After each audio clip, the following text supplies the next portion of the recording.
മക്കളെ എല്ലാവർക്കും നമസ്കാരം. എല്ലാവരും സുഖമായിട്ടിരിക്കുന്നു വിശ്വസിക്കുന്നു. കണ്ടില്ലേ, ഇനി ഞാൻ നിങ്ങളുമായിട്ട് ഷെയർ ചെയ്യുന്നത് ഇതേ രീതിയിൽ നല്ല പച്ചക്കറികളൊന്നും ചേർക്കാതെ നല്ല കൊഴുത്ത ചാറോടുകൂടിയുള്ള നല്ലൊരു രുചികരമായിട്ടുള്ളൊരു സാമ്പാർ തയ്യാറാക്കിയിരിക്കുകയാണ്. ഇതിന് കിള്ളി സാമ്പാർ എന്ന് പറയും കേട്ടോ.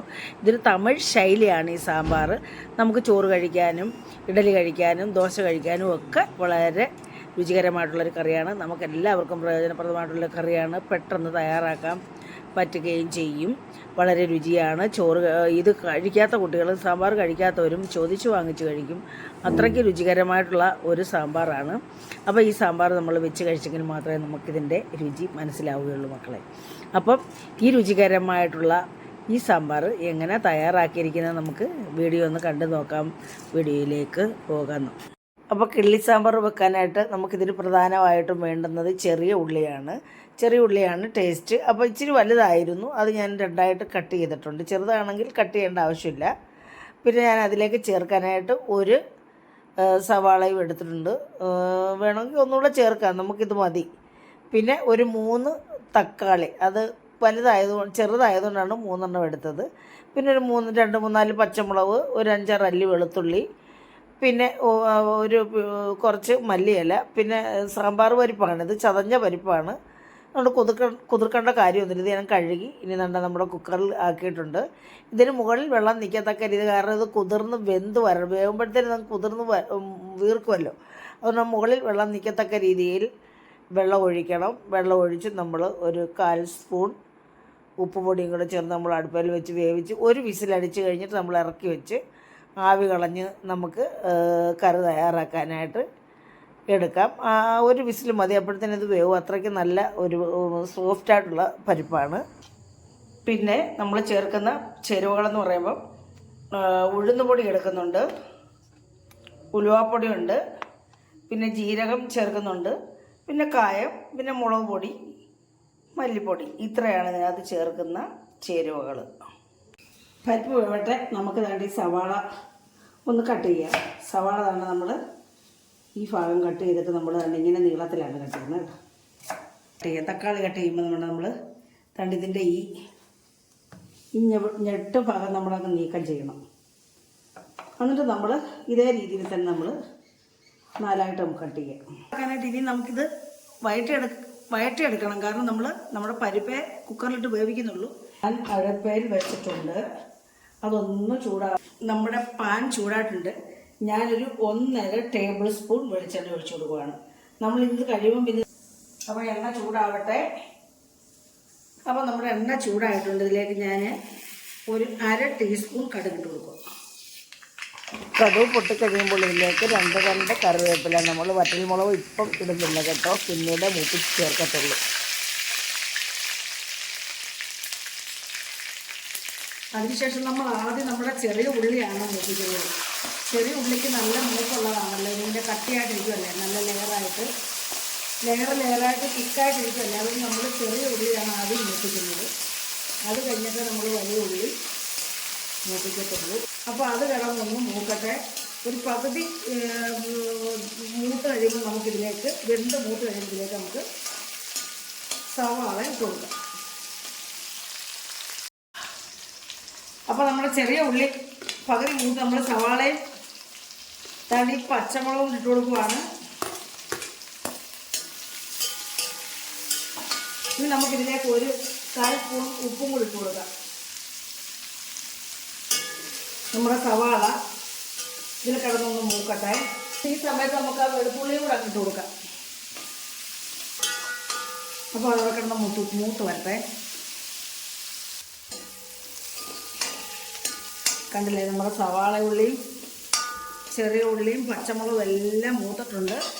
നമുക്കിനി ഇതിലേക്ക് പൊടികൾ ചേർത്ത് കൊടുക്കാം. ഇതിലേക്ക് നമുക്ക് ഒരു പിഞ്ച് ജീരകം ചേർത്ത് കൊടുക്കാം. നല്ല ജീരകം ചേർത്ത് കൊടുക്കാം, ഒരു പിഞ്ച്.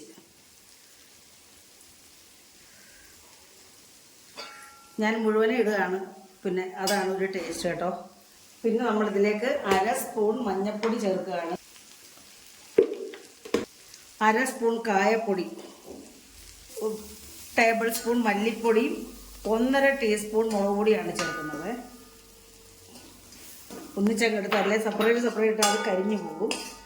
അപ്പോൾ നമ്മുടെ ഈ മസാലയൊക്കെ ഒന്ന് മൂത്തതിന് ശേഷം നമുക്കിതിലേക്ക് നമ്മുടെ തക്കാളി ഇട്ട് കൊടുക്കാം. അപ്പം അല്ലെങ്കിൽ ഈ തക്കാളിയുടെ വെള്ളത്തിൽ നമ്മുടെ ഈ മസാലയൊന്നും മൂക്കത്തില്ല. ഞാൻ നന്നായിട്ടൊന്ന് മൂക്കട്ടെ.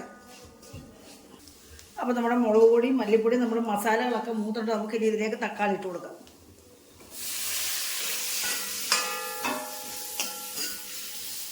ഒരു 2 കറിവേപ്പിലയും കൂടി ഇട്ട് കൊടുക്കാം. എന്നിട്ടിത് നമ്മുടെ ഈ തക്കാളിയുടെ വെള്ളം ഇറങ്ങി തക്കാളി അങ്ങ് മൂക്കണം. ഇതിൽ കിടന്നങ്ങ് മൂത്ത് ഉടയണം. അത് കഴിഞ്ഞിട്ട് നമുക്ക് വെള്ളം ഒഴിച്ചു കൊടുക്കാം. അപ്പോൾ നമ്മുടെ തക്കാളി എല്ലാം ഇതിനകത്ത് മൂത്ത് വെന്ത് ഉടഞ്ഞ് ചേർന്നിട്ടുണ്ട്. നമുക്കിനി ഇതിലേക്ക് ആവശ്യത്തിന് ചൂടുവെള്ളമാണിത്. ചൂടുവെള്ളം ഒഴിച്ചു കൊടുക്കാം. കുറച്ച് ഇതൊന്ന് വേവാൻ മാത്രം കുറച്ച് ഒഴിച്ചു കൊടുക്കുക. ഇത്ര ഒഴിച്ചു കൊടുക്കുക. ഈ സമയത്ത് നമ്മൾ ഇതിലേക്ക് ഉലുവാപ്പൊടി ചേർക്കാം. ഒരു 1/2 ടീസ്പൂൺ ഉലുവാപ്പൊടി ചേർക്കാം. കുറച്ച് വെള്ളത്തിൽ കിടന്ന് തക്കാളി ഇതെല്ലാം ഇതിനകത്തൊന്ന് വെന്ത് ഉടഞ്ഞ് ചേരട്ടെ. അത് കഴിഞ്ഞിട്ട് നമുക്ക് കുറച്ച് ആവശ്യത്തിന് വെള്ളം കൂടി ഒഴിച്ചു കൊടുക്കാം. അപ്പോൾ നമുക്ക് കുറച്ച് വെള്ളം കൂടി ഒഴിച്ചു കൊടുക്കാം. ചൂടുവെള്ളമാണേ. നമ്മൾ സാമ്പാർ പൊടി ഒന്നും ചേർക്കണ്ട. നമ്മളിതിനകത്ത് മുളക് പൊടി, മല്ലിപ്പൊടി, പിന്നെ കായപ്പൊടി, ജീരകം, ഉലുവാപ്പൊടി, ഉഴുന്നുപൊടി എന്നിവ ചേർന്ന് നല്ല ഒന്നാന്തരം സാമ്പാർ തയ്യാറാക്കാൻ നമുക്ക് സാമ്പാർ പൊടി ഒന്നും ചേർക്കേണ്ട ആവശ്യമില്ല. അതിലേക്ക് നമ്മുടെ വെന്തിരിക്കുന്ന പരിപ്പ് കണ്ടതെല്ലാം വെന്ത് നല്ല പരുവത്തിരിക്കുകയാണെങ്കിൽ നമുക്ക് ഈ പരിപ്പ് ഒഴിച്ചു കൊടുക്കാം.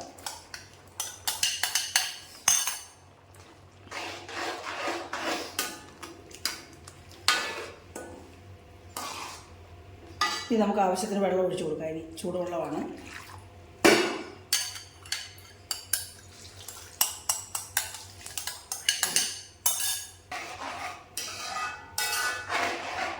നന്നായിട്ട് തളിക്കട്ടെ.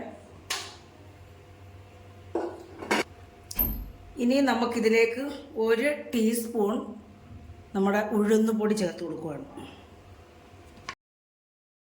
ഉഴുന്നുപൊടി ചേർത്ത് കൂട്ടി ഇളക്കി ആവശ്യത്തിന് ഉപ്പും വെള്ളമൊക്കെ ചേർത്ത് എന്നിട്ട് ഇതിലേക്ക് നമ്മുടെ വറ്റൽമുളക് 3-4 എണ്ണം എടുത്ത് പൊട്ടിച്ച് ഞാൻ എണ്ണയ്ക്കകത്തൊന്ന് ചെറുതായിട്ടൊന്ന് ജസ്റ്റ് മൂപ്പിച്ച് ഇട്ടിട്ടുണ്ട്. പിന്നെ ഞാനിതിലേക്ക് പുളിവെള്ളവും, നമ്മൾ ചോറ് കഴിക്കാൻ സാമ്പാറിന് നമുക്ക് പുളി വേണമല്ലോ, ഇച്ചിരി പുളി വേണം. കാരണം തക്കാളിക്ക് പുളി ഉണ്ടെങ്കിൽ ഇച്ചിരി പുളിയും കൂടെ വേണം.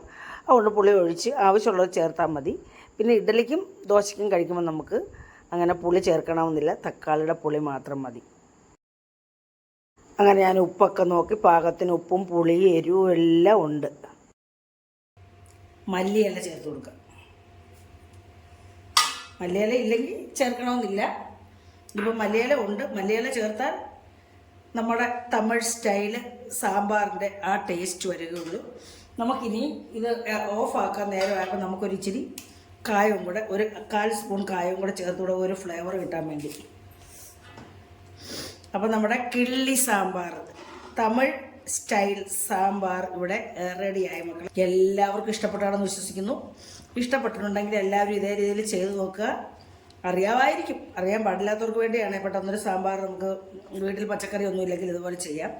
അപ്പോൾ എല്ലാവരും ലൈക്കും അഭിപ്രായങ്ങൾ കമൻറ്റ് ബോക്സിൽ രേഖപ്പെടുത്തുകയും സബ്സ്ക്രൈബ് ചെയ്യാത്ത മക്കൾ സബ്സ്ക്രൈബും ചെയ്തും പിന്നെ നമ്മുടെ ബെല്ലൈക്കണോടൊന്ന് ഇനേബിൾ ചെയ്യണം കേട്ടോ മക്കളെ. എങ്കിലേ ഞാനിടുന്ന വീഡിയോസിൻ്റെയൊക്കെ നോട്ടിഫിക്കേഷൻ കിട്ടുകയുള്ളൂ. അപ്പോൾ മക്കളെ, അടുത്ത ഒരു നല്ല വീഡിയോ ആയിട്ട് വരുന്നവരെയും എല്ലാവർക്കും എൻ്റെ നന്ദി, നമസ്കാരങ്ങൾ.